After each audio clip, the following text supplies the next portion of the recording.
Episode 6 आध्या की information. अगली सुबह सूर्यवंशी कॉर्पोरेशन मानस के केबिन के अंदर रॉकी अपने हाथों में एक ब्लू कलर की फाइल लेकर अंदर आता है। रॉकी मानस का असिस्टेंट है और बेहद ही कैपेबल भी। फाइटिंग से लेकर प्रोफेशनल वर्क वो सब में बेस्ट है। काम के साथ साथ वह दिखने में भी बहुत हैंडसम है। रॉकी के बारे में हम आगे स्टोरी में और जानेंगे। रॉकी अंदर आता है और मानस को बताना शुरू करता है। सर, यह मिस आध्या की इन्फॉर्मेशन है। मानस उस फाइल को अपने हाथों में लेता है और रॉकी बताना शुरू करता है। मिस आध्या का पूरा नाम आध्या सिंह राठौर है। जब वह सिर्फ 3 साल की थी, उन्हें सुगंधा अनाथ आश्रम में लाया गया था। उन्हें वहां लेकर आने वाली वहीं की एक कर्मचारी थी। वह कर्मचारी को आध्या बहुत ही दयनीय हालत में मिली थी। उसके कपड़े फटे हुए थे और वो करीब 2 दिनों से शायद भूखी भी थी। उसके गले में एक लॉकेट था जिस पर उसका नाम ही लिखा हुआ था, इसलिए उन्होंने उसका नाम रजिस्टर में आध्या सिंह राठौर ही लिखा। इसके अलावा उन्हें उनके बारे में कोई भी इन्फॉर्मेशन नहीं मिली। उस समय मिस आध्या की कंडीशन शायद कुछ ज़्यादा अच्छी नहीं थी और वो काफ़ी घबराई हुई थी, इसलिए वो कुछ ज़्यादा बता भी नहीं पाई थी उन लोगों को अपने बारे में। वे उसी अनाथ आश्रम में रही जब तक कि वो 16 साल की नहीं हो गई थी। इसके बाद उन्हें अग्रवाल फैमिली के हेड शिवकांत अग्रवाल ने अडॉप्ट कर लिया और अपने बेटे पुलकित और बहू सुहानी को सौंप दिया, पर उन्होंने कभी उसे अपने परिवार के सदस्य के तौर पर नहीं अपनाया। मिस्टर पुलकित और सुहानी के 2 बच्चे थे, अनन्या और अभिनव। फैमिली के हेड शिवकांत अग्रवाल मिस आध्या को अपनी पोती मानते थे और उन्हें अच्छे से ट्रीट भी करते थे, बहुत प्यार करते थे।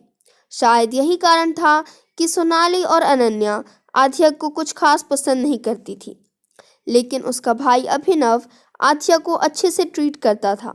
16 साल की उम्र से 18 साल तक मिस आध्या अग्रवाल फैमिली के साथ ही रही। फिर मिस्टर शिवकांत की मृत्यु हो गई। इसके बाद पता नहीं क्या हुआ, पर अग्रवाल फैमिली ने मिस आध्या को घर से निकाल दिया। उन्हें कुछ महीनों तक यहाँ वहाँ देखा गया, पर वह अचानक ही गायब हो गई और 5 महीनों के बाद वो अमेरिका चली गई थी।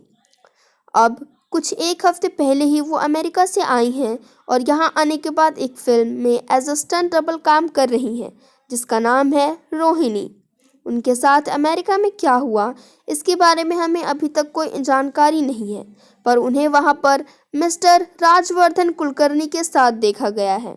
वह अमेरिका में मिलिट्री में एक बेहद ही हाई पोजीशन पर काम कर रहे ऑफिसर हैं। इसके अलावा हमें उनकी कोई और जानकारी नहीं मिली, पर हम पता लगाने की पूरी कोशिश कर रहे हैं। ये सुनकर मानस को काफ़ी हैरानी हुई, क्योंकि उसका असिस्टेंट कितना कैपेबल था और उनके कनेक्शंस कितने अच्छे थे, ये वो बहुत अच्छे तरीके से जानता था। और ये जानकर कि उसका असिस्टेंट भी आध्या की कंप्लीट इन्फॉर्मेशन नहीं निकाल पाया, वो सच में हैरान था। वो अपने सेक्रेटरी को जाने का इशारा करता है। फिर मानस अपने मन में ही कहता है, आखिर तुम चीज़ क्या हो मिस आध्या? उस दिन तुमने उन गुंडों की अच्छी खासी धुलाई करी थी और उन्हें देखकर साफ पता चल रहा था कि तुमने बहुत अच्छे तरीके से किसी फाइटिंग स्टाइल की बहुत अच्छी ट्रेनिंग ले रखी है, पर तुम्हारे रिकॉर्ड्स में कुछ ऐसा पता ही नहीं चला। तुम्हारे बारे में अच्छे से छानबीन करनी पड़ेगी। वहीं दूसरी तरफ आध्या आज देर से सोकर उठती है, क्योंकि उसे कॉल करके बताया गया था कि उसकी शूटिंग कल से शुरू होने वाली है। इसका मतलब वो आज के दिन पूरी तरह से फ्री थी। वो फ्रेश होती है, फिर जल्दी से रेडी हो जाती है। आज उसने एक ब्लैक जीन्स के साथ ब्लैक टॉप पहना था, जिसके साइड पर वाइट डायमंड की ज्वेलरी से कुछ डिज़ाइन बना हुआ था, जो कि बहुत ही खूबसूरत दिख रहा था। आध्या ने अपने बालों को पोनीटेल में बांध रखा था।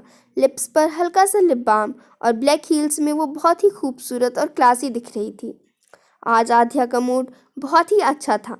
कल उसने सैम के साथ इतना सारा टाइम जो स्पेंड किया था। बाइक से जाने की जगह आज वो कैब बुलाती है। 5 से 10 मिनट में कैब आ जाती है और आध्या अपने डेस्टिनेशन के लिए निकल जाती है। उसने शॉपिंग पर जाने का फैसला किया था। इंडिया आने के बाद ऐसी बहुत सी चीज़ें थी जिसकी उसे ज़रूरत थी, और जैसा कि हम जानते हैं लड़कियों को शॉपिंग कितनी पसंद है, तो इतना अच्छा मौका आध्या कैसे छोड़ सकती थी। मॉल उसके घर के पास ही था।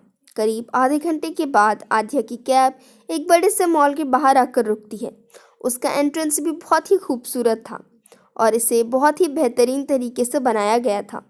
ऊपर लिखा था डी मैक्स मॉल। सबसे पहले वह एक्सरसाइज आइटम्स की शॉप में जाती है। ये मॉल बहुत बड़ा था और यहाँ हर एक चीज़ की शॉप्स अवेलेबल थी। वो वहाँ से पंचिंग बैग खरीदती है। जब वो पंचिंग बैग सिलेक्ट कर रही थी तो वहीं खड़ा सेल्स बॉय उससे पूछता है, मैम, क्या आप इसे अपने बॉयफ्रेंड को गिफ्ट करना चाहती हैं? आद्या जवाब देती है, नहीं, ये तो मैं खुद को गिफ्ट करने का सोच रही थी। उसकी बात सुनकर वो सेल्स बॉय चुप हो जाता है। आद्या पंचिंग बैग के अलावा और भी काफ़ी सारी चीज़ें खरीदती है और ये सब अपने घर पर डिलीवर करने के लिए बोलकर वो शॉप से निकल जाती है। फिर वो अपने लिए कुछ ड्रेसेस, ग्रॉसरी और भी काफ़ी सारी चीज़ें बाय करती है।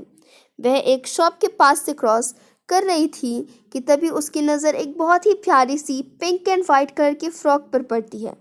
उस फ्रॉक को देखकर उसे सैम की याद आ जाती है और वह अपने मन में ही कहती है, सैम इस फ्रॉक में कितनी प्यारी लगेगी। वह शॉप के अंदर चली जाती है। एक सेल्स गर्ल उसके पास आती है और रिस्पेक्टफुली बो करके पूछती है, ma'am, how can I help you? Aadhya उसे फ्रॉक की तरफ इशारा करते हुए कहती है, I want to buy this. उस सेल्स गर्ल के चेहरे पर परेशानी के भाव आ जाते हैं। आध्या पहले ही उस ड्रेस की तरफ जा चुकी थी, इसलिए वो उसके एक्सप्रेशंस नहीं देखती। वह फ्रॉक दूर से जितनी प्यारी दिख रही थी, पास से और भी ज़्यादा ब्यूटीफुल दिखाई दे रही थी। उसे वाइट एंड पिंक डायमंड से सजाया गया था। वह रियल डायमंड्स थे। बहुत ही प्यारे प्यारे खूबसूरत फूल भी उस ड्रेस पर लगाए गए थे जो कि बिल्कुल रियल दिख रहे थे। आध्या बिना पीछे मुड़े कहती है, इसे पैक कर दो। वह सेल्स गर्ल थोड़ी परेशान आवाज़ में कहती है, मैम, एक्चुअली ये ड्रेस काफ़ी महंगी है और आपको देखकर नहीं लगता कि आपकी इतनी बड़ी लड़की होगी। अगर आप ये किसी को गिफ्ट करना चाहती हैं तो हमारे शॉप में बहुत सारे अच्छे अच्छे कलेक्शंस हैं, मैं आपको दिखा देती हूँ। आध्या अभी सिर्फ 22 साल की ही थी, तो उस सेल्स असिस्टेंट का ऐसा सोचना लाजमी था। आध्या सपाट लहजे में जवाब देती है, बिल्कुल नहीं, मुझे यही ड्रेस चाहिए, आप प्लीज़ इसे पैक कर दीजिए। तभी पीछे से एक लेडी की आवाज़ आती है, ओह माय माय, क्या तुम्हें सच में लगता है तुम्हारी इतनी औकात हो गई है कि तुम यहाँ से शॉपिंग कर सको और वह भी इतनी एक्सपेंसिव ड्रेसेस बाय कर सको?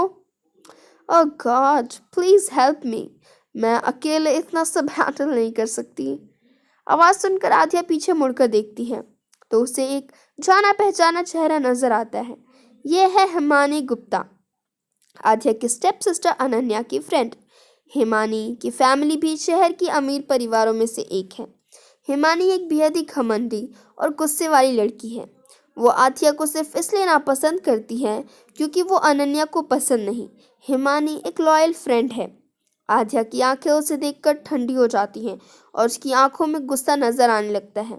वह सेल्स गर्ल की तरफ मुड़कर कहती है, इस ड्रेस का जो भी प्राइस है, आई डोंट केयर, आप इसे मेरे लिए पैक कर दीजिए। हिमानी उसकी बात सुनकर कहती है, लुक, क्या नाम था तुम्हारा? या आध्या। लुक आध्या, यह ड्रेस 3 लाख की है and I don't think so कि तुम इसे अफोर्ड कर सकती हो, वो भी अग्रवाल फैमिली से निकाले जाने के बाद।